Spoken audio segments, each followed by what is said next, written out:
If you are new here, go ahead and consider subscribing to my channel. And if you are not new and you've come to my channel before, welcome back.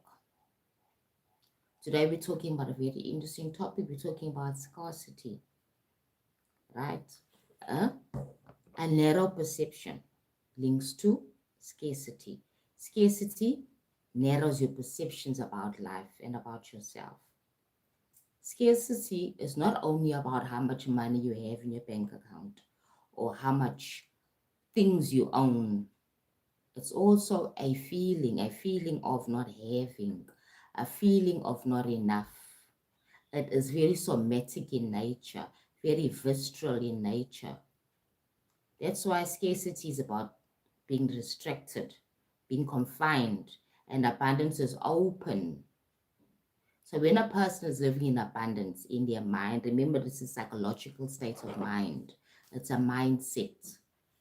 So we're not only talking about money in your bank account and having things that you can buy.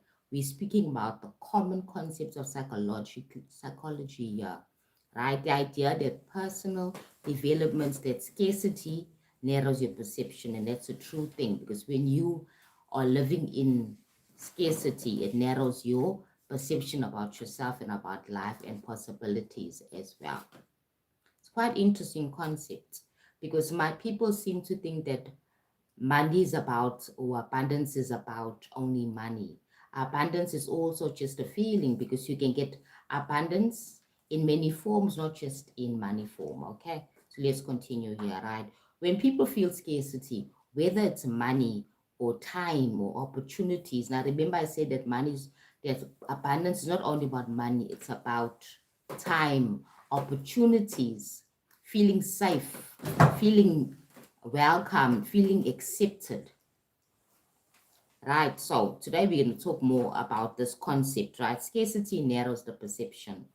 When a person has a mindset or a perception or a worldview of scarcity because of experiences they had in their life, it affects how they see the world. They live in scarcity, they live in a narrowed perception of life.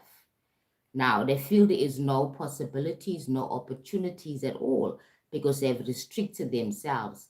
Now, the whole concept is this: things are forever changing, and in what I talk about self-development is about you taking charge of your life and understanding that my condition is not constant. It can change. It's not set in stone, as they say, right?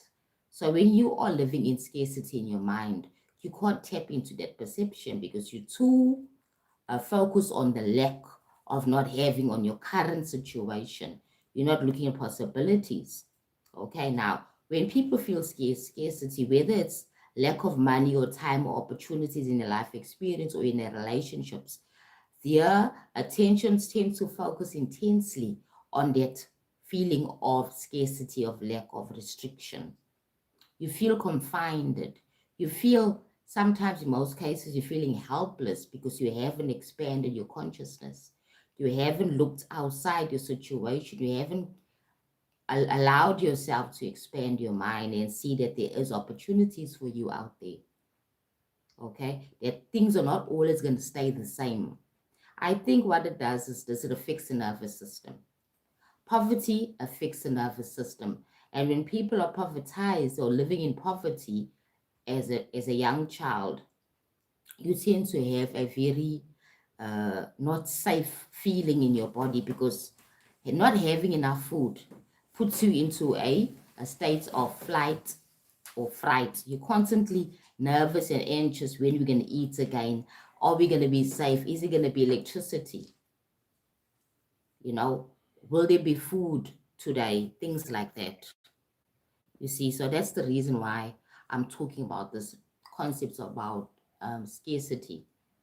It's not about only what you have in your bank account. It's about how you feel about it. Okay, so the trick here, my love, is to basically work on your feeling, on your psychology for you to be able to feel safe. Money cannot find its way to you if you're feeling unsafe. Money cannot find its way to you if you're feeling unsafe Because when you feel unsafe, you cannot attract money in your life. And then you have that scarcity focus in your life experience. That's why I'm saying that it's important for us to work on our psychology and our mindsets. When you work on your mindsets, it doesn't mean you're going to become a millionaire. It means that you're going to see more than what's in your current situation in your life, your current environment. You're going to see more than what are you currently living. You're not going to be living in the past, because most people also live in the past as well, because you might be not living with your parents anymore, but because you are basically traumatized by the experience you had when you were younger. Maybe you were brought up in a home where there was a lack of food, a lack of facilities and resources, and now that did affect your emotions and your nervous system as well. So whenever you see your bank account getting lesser, you're working, got a good employment, or even if you have a business, it's still there, because nothing goes away, because everything is conditioned within us.